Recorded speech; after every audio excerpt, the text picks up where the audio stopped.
Good afternoon everybody. हम लोग बात करते हैं न्यूक्लियर फिजिक्स का जे मेंस लेवल के लिए। इस वक्त पहला बात करते हैं radius of nucleus. Radius of nucleus, इसमें radius of nucleus depends upon the mass number of element. Radius of nucleus depends upon mass number of the element, और obvious है यहाँ R नॉट एक constant है and this constant is 1.1 into 10 to the power minus 15 metre. अगर हम nucleus के volume के विषय में बात करें तो वॉल्यूम ऑफ न्यूक्लियस ये हो जाएगा V equal to 4π/3 R cube and this is 4π/3 R naught cube into A and this V is directly proportional to A। जैसे जैसे मास नंबर ऑफ एलिमेंट हम बढ़ाएंगे वैसे वैसे वॉल्यूम ऑफ न्यूक्लियस बढ़ता जाएगा, लीनियरली बढ़ता जाएगा। रेडियस भी बढ़ेगा, लेकिन जो रेडियस ऑफ न्यूक्लियस है वो मास नंबर के साथ डायरेक्टली रिलेटेड नहीं है। R is directly proportional to A पर पावर 3। और अगर इसी में हम बात करते हैं डेंसिटी ऑफ न्यूक्लियस का, तो डेंसिटी ऑफ न्यूक्लियस हो जाएगा this is mass of nucleus. और ये बहुत इंपॉर्टेंट चीज है जेई मेंस के हिसाब से, mass of nucleus divided by volume of nucleus, और ये हो जाएगा rho equal to total mass of nucleus. तो टोटल मास ऑफ न्यूक्लियस का मतलब हो जाएगा कि mass of each nucleon multiplied by mass number of element, और वॉल्यूम तो निकाल ही चुके हैं 4π/3 R naught cube into A, और ये हो जाएगा 3m naught upon 4π R naught cube. और ध्यान देने वाली बात है, जो सबसे इंपॉर्टेंट बात है वो ये कि जो डेंसिटी ऑफ न्यूक्लियस है वो एलिमेंट पर डिपेंड नहीं करता। एलिमेंट चाहे कोई भी हो, उसका मास नंबर चाहे कोई भी हो, जो डेंसिटी ऑफ न्यूक्लियस है that is constant, and this density is equal to 2.7 into 10 to the power 17 kilogram per meter cube, and this density is very very large, is almost equal to density of black hole। मतलब कि जो density of nucleus है, ये question पूछा भी था कि density of nucleus किसी एलिमेंट का किस ऑर्डर का होता है, 10 to the power 5, 10 to the power 10, 10 to the power 17, 10 to the power 25। तो answer is 10 to the power 17। This is very important. ये बार बार पूछता है कि density of nucleus mass number से इंडिपेंडेंट है, और density of nucleus is very very large. दूसरा बात हम करते हैं बाइंडिंग एनर्जी का। अगर बाइंडिंग एनर्जी के विषय में बात करें तो एक सिंपल सा बात है कि मान लीजिए कि कोई एक न्यूक्लियस है किसी एलिमेंट का, एलिमेंट को हम X कह देते हैं। अब इस न्यूक्लियस को ब्रेक करना है तो ऑब्वियस है कि एनर्जी सप्लाई करना पड़ेगा, और यही जो अमाउंट ऑफ एनर्जी रिक्वायर्ड है to break the nucleus into its constituent nucleons, इसी को हम बोलते हैं बाइंडिंग एनर्जी। और ऑब्वियस है ये एनर्जी अगर हम इस न्यूक्लियस को दे दें तो जो न्यूक्लियंस है, मतलब जो न्यूट्रॉन प्रोटॉन है, सब एक दूसरे से लार्ज सेपरेशन पर हो जाएगा, मतलब एक दूसरे से अलग हो जाएगा। इसी का उल्टा भी आप सोच सकते हैं कि अगर हम सारे न्यूक्लियॉन्स को, मतलब न्यूट्रॉन और प्रोटॉन को अगर असेंबल करके न्यूक्लियस बनाएं, तो उस कंडीशन में एक अमाउंट ऑफ एनर्जी रिलीज होता है और उसी एनर्जी को हम बाइंडिंग एनर्जी बोलते हैं।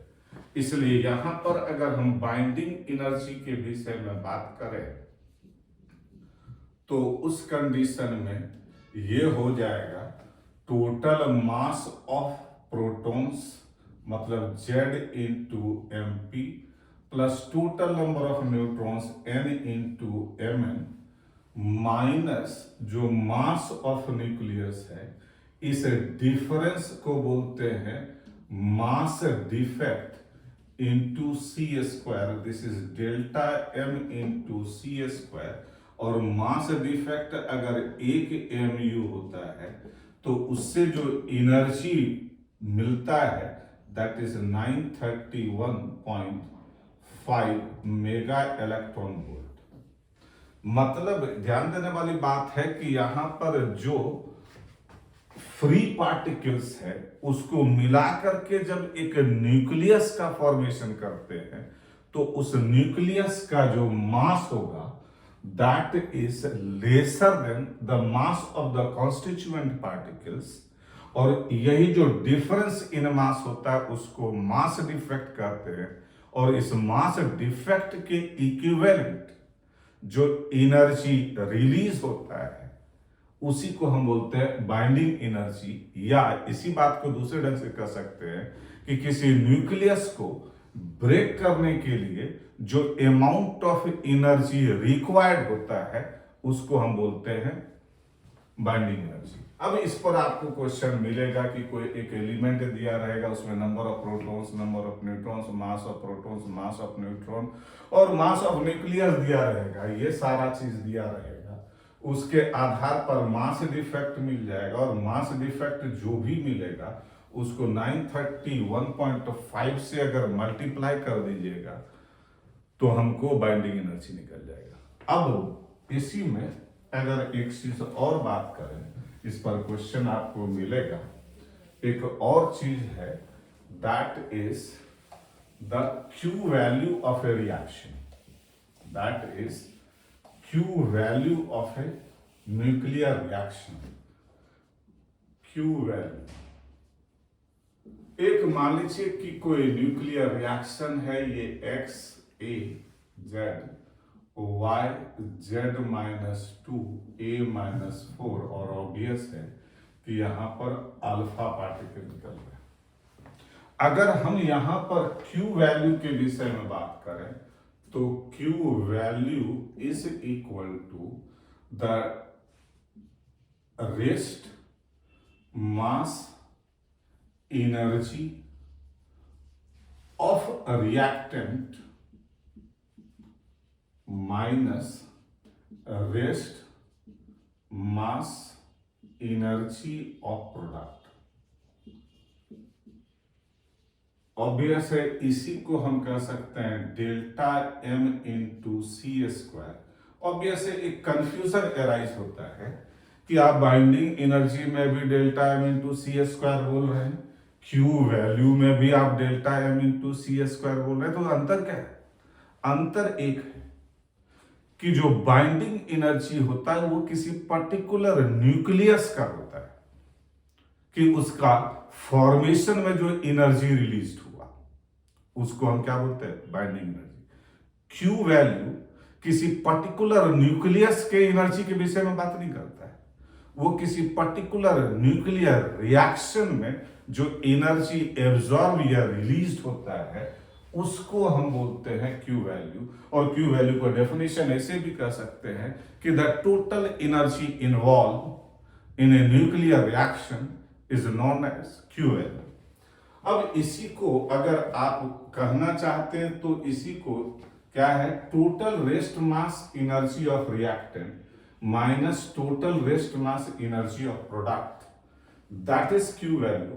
लेकिन इसी Q वैल्यू को अगर हम बाइंडिंग एनर्जी के हिसाब से सोचें तो यहां कह सकते हैं total binding energy of product, ध्यान दीजिएगा, product minus total binding energy of reactant.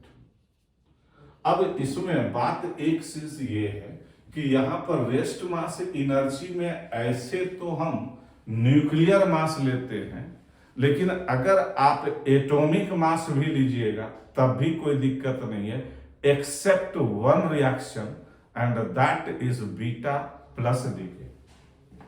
अब बात एक और इसमें है कि भाई ये न्यूक्लियर रिएक्शन हुआ, ठीक है, अब ये न्यूक्लियर रिएक्शन जब हुआ तो कुछ एनर्जी इन्वॉल्व हुआ and that energy is Q value. अगर हम यहां पर ये सोचें कि ये जो क्यू वैल्यू है that will be present in the form of kinetic energy of Y and kinetic energy of alpha particle, और अगर हमसे क्वेश्चन ये पूछ दिया कि भाई आप बताइए कि what will be the kinetic energy of the alpha particle in A given reaction, मान लीजिए ऐसा रिएक्शन दिया हुआ है, तो एक बात क्लियर है कि यहां पर जो Q वैल्यू होगा that is kinetic energy of Y plus kinetic energy of alpha particle. दूसरा, अगर इनिशियली ये रेस्ट में है तो दोनों का जो मोमेंटम होगा वो एक दूसरे के इक्वल एंड अपोजिट होगा, जिससे कि सम ऑफ मोमेंटा क्या जीरो। और अगर इसको स्क्वायर कर दें तो उस कंडीशन में ये हो जाएगा 2my ky equal to 2m alpha k alpha, और इसी को ky upon k alpha equal to m alpha upon my, और दोनों साइड अगर प्लस 1 कर दें तो ये हो जाएगा ky plus k alpha divided by k alpha, this is m alpha plus my upon my, और यही Q वैल्यू है, इसलिए kinetic energy of alpha particle is my upon my plus m alpha into Q value. ये जो formula है वैसे ही ky भी आप लिख सकते हैं, this is m alpha upon my plus m alpha into Q value. इस पर जेईई मेंस में भी क्वेश्चन पूछ सकता है और एडवांस में भी पूछता है। यहां पर ये जो my और m अल्फा है ये आप न्यूक्लियर मास भी ले सकते हैं, एटॉमिक मास भी ले सकते हैं। अगर मान लीजिए कि हमको न्यूक्लियर मास दिया हुआ है और Q वैल्यू हमको दिया हुआ है और हमसे kinetic energy of alpha particle पूछता है तो इस फॉर्मूला से निकाल लेंगे। इवन अगर मान लीजिए कि kinetic energy of alpha particle दिया है और Q वैल्यू आपसे पूछता है तो अगेन हम निकाल सकते हैं। अब बात एक चीज ये है कि कभी कभी मास नहीं दिया होता है, मास नंबर दिया होता है, तो इसी को हम ऐसे भी कह सकते हैं, this is a-4 upon a into Q, और ky हो जाएगा 4 अपॉन a इंटू Q। अगर मास नंबर दिया है तो मास नंबर के आधार पर इस ढंग से हम निकाल सकते हैं। अब मेजर जो क्वेश्चन एक्चुअली पूछा गया है वो इसी पर बेस्ड पूछा गया है, और जो ज्यादातर क्वेश्चन पूछता था that is from radio activity, वो रेडियो एक्टिविटी इस साल से हटा दिया गया है। Okay, thank you.